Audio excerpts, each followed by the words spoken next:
इस प्रश्न से संबंधित नहीं हो गई क्या? वो इस प्रश्न से संबंधित नहीं है। डॉक्टर अजय कुमार, आप गन्ने के कहां चक्कर में पड़ गए, वो सही है? माननीय अध्यक्ष जी, प्रदेश के 65 लाख गन्ना किसानों से जुड़ा मेरा बहुत ही महत्वपूर्ण सवाल है। मैंने माननीय मंत्री जी से जानना चाहा था कि वर्तमान में कितना गन्ना भुगतान अवशेष है और क्या राज्य परामर्शित मूल्य गन्ने का प्रदेश सरकार बढ़ाएगी। गोलमोल सा जवाब दिया माननीय मंत्री जी ने। माननीय मंत्री जी ने अपने उत्तर में स्वीकार किया कि 1773 करोड़ रुपया पिछले सत्र का बकाया है और इस सत्र का कितना बकाया है इसके बारे में वो मौन रहे। नहीं, अभी बताया अनुपूरक में उन्होंने। ये जहां तक गन्ना भुगतान की बात है, डिजिटल युग में हम जी रहे हैं। ये 14 दिन का गन्ना भुगतान का जो पुराना नियम है, बहुत से नियम आपने माननीय अध्यक्ष जी आपने बदले, ये नियम भी बदला जाना चाहिए। एक तरफ गन्ना डाले, दूसरी तरफ खाते में किसान के पैसा चला जाए। सदन इस बात से सहमत होना चाहिए और सरकार को भी इस बात से आश्वस्त करना चाहिए सदन को कि गन्ना भुगतान की ये समस्या बार बार की समस्या का स्थायी समाधान हो। जहां तक राज्य परामर्शित मूल्य की बात है, पिछले 2017 में भारतीय जनता पार्टी की सरकार आई थी 14 दिन में गन्ने का भुगतान का वादा करके और 400 रुपए गन्ने का दाम तय करने की बात करके सत्ता में आई थी। लेकिन मैं खेद के साथ कहना है मुझे कि आज भी 350 रुपए प्रति क्विंटल गन्ने का भाव है। यदि अगर आंकड़ों से देखा जाए, जो लागत पर ही गन्ना मूल्य तय किया जाता है, आदरणीय स्वामीनाथन जी ने जो अब स्वर्गवास हो गया, जिनका सितंबर माह में मैं उनको नमन करते हुए, मैं उनको दृढ़ करते हुए यहां कहना चाहूंगा, उन्होंने सिफारिश की थी जितनी लागत हो उस पे 50% लाभांश जोड़कर किसान को उसका एमएसपी दिया जाना चाहिए। और गन्ने का जहां तक संबंध है, पिछले वर्ष गन्ना शोध संस्थान शाहजहांपुर की रिपोर्ट कहती है कि 306 रुपए प्रति क्विंटल गन्ना की पैदावार में लागत आ रही है। प्रश्न और मैं मान्यवर, अब 2-2.5 मिनट हो गए आपके, अब प्रश्न करिए।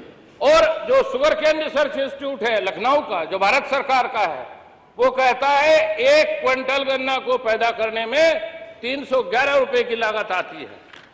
इस तरीके से अगर देखा जाए 306 और 311 रुपए की लागत आती है और किसान को दिया जा रहा है 350 रुपए, वो किस अनुपात में दिया जा रहा है ये मेरी समझ में नहीं आता। स्वामीनाथन आयोग के फार्मूले के अनुसार 50% अगर लगाया जाए तो लगभग ये 450 क्विंटल से 450 रुपए प्रति क्विंटल की दर से अधिक गन्ने का भाव तय होना चाहिए इस वर्ष। चलिए ठीक। मैं माननीय मंत्री जी से जानना चाहूंगा कि क्या आप सदन को आश्वस्त करेंगे कि किसानों को इस वर्ष राज्य परामर्शित मूल्य एसएपी इस वर्ष लाभकारी मूल्य किसानों को दिया जाएगा? यदि हां तो वो कब से दिया जाएगा और नहीं तो क्यों? और दूसरा मेरा एक अनुपूरक है,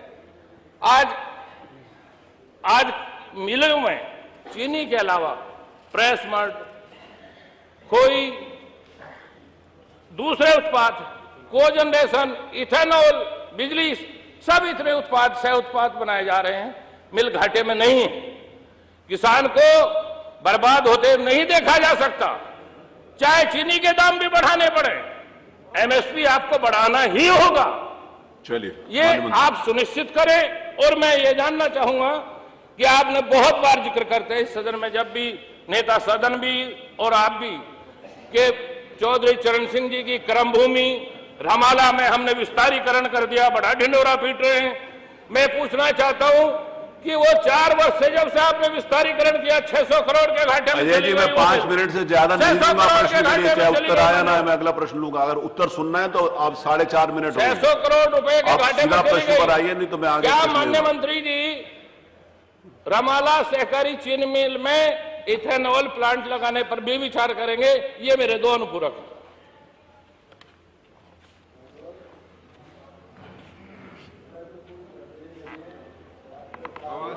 आवाज नहीं आ रही।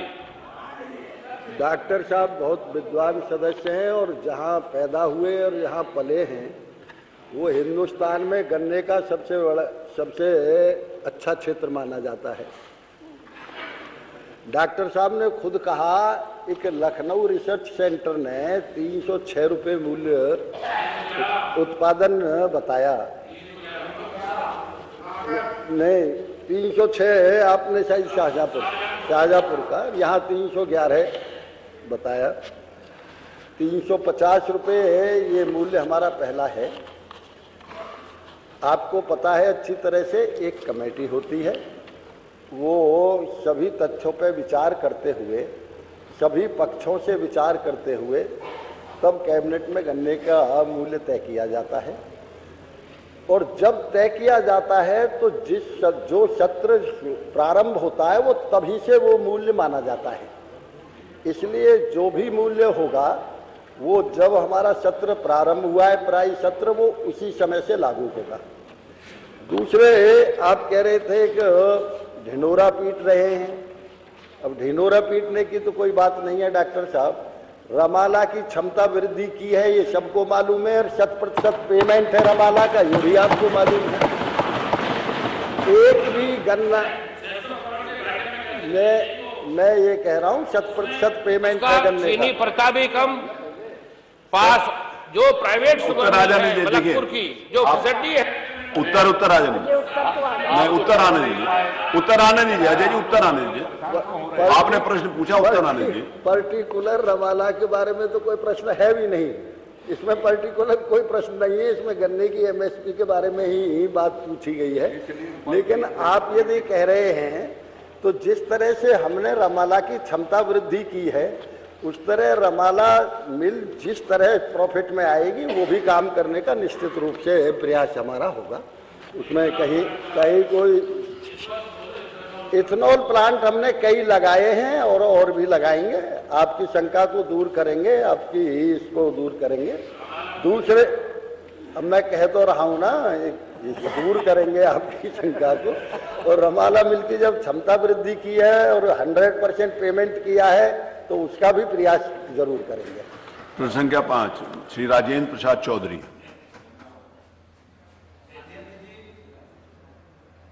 माननीय अध्यक्ष, एक राजेंद्र जी बैठे। माननीय अध्यक्ष जी, कृषि में उपकरण जो उपयोगी लगते हैं उसके संबंध में था।